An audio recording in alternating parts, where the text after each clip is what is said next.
Hey everybody, today I'm here to paint and unbox the Holbein Gouache Spring color set, and this is 12 different colors in it. The reason I was kind of attracted to this set was it has a solid primary selection of colors, in addition to some more muted colors that are kind of that pastel look. It also has a neutral gray, which is going to be perfect for muting those high chroma colors, and a metallic silver. I had a leftover aluminum palette with some older used pans, so I have some full-sized and half-sized, and I'm just using some E6000 to glue these into place. Because gouache is water soluble, it can be reactivated with water, and I wanted to have a palette that was enclosed just to hold all of this set of gouache in place. So I prioritized the larger pans for the more primary colors and made the smaller ones the more secondary colors. And I did add a white into this set as well, as I tend to use a lot of white with my paintings. I personally prefer using gouache straight out of the tube, but I thought it would be nice to have a palette of dry gouache to try as well. For my swatches, I like to do the mass tone at the top and then use plenty of water to blend it out. I like to use my gouache kind of like a watercolor, especially for the lower layers, so I like to be able to look at the swatch chart and see how that color is going to look when it's in its most transparent state. The black bar beneath is done in a micron and it helps show the opacity of the paint. As I mentioned earlier, there's kind of a mix of colors in this set between more primary standard colors and some more muted colors. So just to kind of understand them better and see what this palette can mix, I decided to make two different color wheels, one that focuses more on the primary and the other that focuses more on the muted. And honestly, the more I learn about color, the more I feel like I have so much more to learn about color. So if you're not sure about some new colors that you picked up or you're not familiar with them, if they're at all new to you, I definitely recommend playing around with them and just seeing what you can come up with. The more you understand your colors before you begin painting, the more success you'll have as you paint. This set also came with a metallic color, which is antique silver. This was a really interesting addition because it mutes your colors as well as adding that metallic sheen to them at the same time. Each tube of paint has an English and Japanese name of the color, as well as any pigments, series number, and light fastness rating. I always like to take a brief look at the tubes and see what pigments are inside, and it looks like half of the palette, 6 of the colors, contain PW6, which means pigment white. And essentially that just means that these colors are going to be a little bit more opaque. And when you're mixing, keep that in mind, that there's already the additional pigment in there. My favorite color from the palette is the Myosotis Blue, and it's actually the color of the Forget-Me-Not. So I really love this one, and it kind of inspired my painting that I'm going to show you next.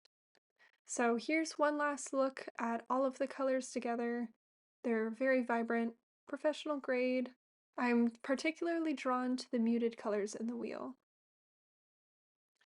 One more thing of note is the finish of the gouache is that beautiful satin finish that we're looking for.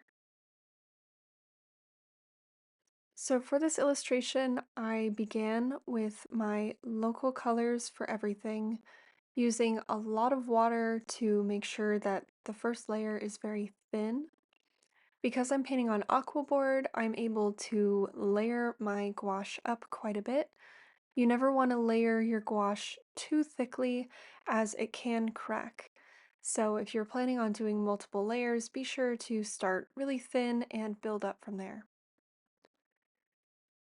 As you can see, I'm doing transparent layers and just using a little bit of extra water to blend into the layer beneath. Because gouache is water soluble, just like watercolor, you can always work back into it and reactivate it with just a little bit of water.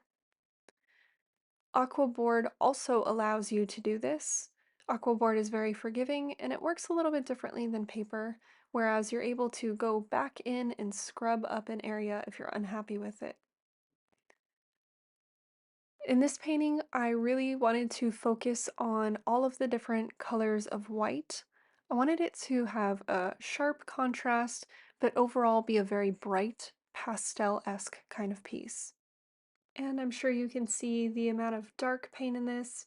I needed to add a black or a darker color into this palette as it's not a very complete palette. You're not able to get those dark tones. So I did put a black in there, and I think with a black or a darker color, it's much more successful. I did also go through with a few watercolor pencils and just add some more refined lines, and then just chased it with a wet brush to blend the two together. For my brightest highlights, I kept going through with white and building those up. I wanted my white highlights to be the absolute brightest part of the piece. For the final touch, I added a little bit of metallic watercolor on a couple places, and overall I'm really happy with the aesthetic of this piece. So, I know that most people are probably already familiar with Holbein gouache and its properties, so I haven't really touched on that too much. If you guys are interested in me breaking down gouache a little bit more, please let me know in the comments. But this is kind of just a review of the colors and what I think about this selection. So for the first painting, I did kind of like a cool, light, muted look. And for the second painting, I really wanted to capture the spring kind of essence of this palette. I really love the concept of the gray and being able to mute the colors, but it's kind of like almost anti-spring in my opinion, which is kind of cool. But anyway, I had a hard time getting a nice deep brown, and I think that if you were to add this to a collection of gouache you already have, perhaps a burnt sienna or a raw umber would be a really nice complement to this. Um, Even just like a dark blue or dark green would be very helpful in being able to hit those deeper tones. As for the most part, I really wasn't able to get her skin as dark as I wanted, and it was kind of frustrating. Like I just kept going back over it. But that's my fault. I should have paid attention more to the colors that I could mix. So there are other collections. I believe this is just one of the four different seasons that they offer. Um, and I've heard lots of people saying that they weren't very happy with the spring one because they felt like the colors weren't bright enough. But I think that they're actually just really beautiful, more understated colors. And overall, the gouache layered beautifully. It's an absolute dream to use on the aqua board. And by using watercolor pencils on top, I was able to plug in some of those deeper shadows. So I think that this is a pretty cute little sister piece to the other one, and I really did enjoy using the palette. I'm looking forward to combining it with my other gouache that I have and just seeing how it interacts with those colors. I hope that this video was able to assist you in some way. If you have any questions, please leave them in the comments and I'll be sure to answer them for you. Thanks so much for watching and have a wonderful week.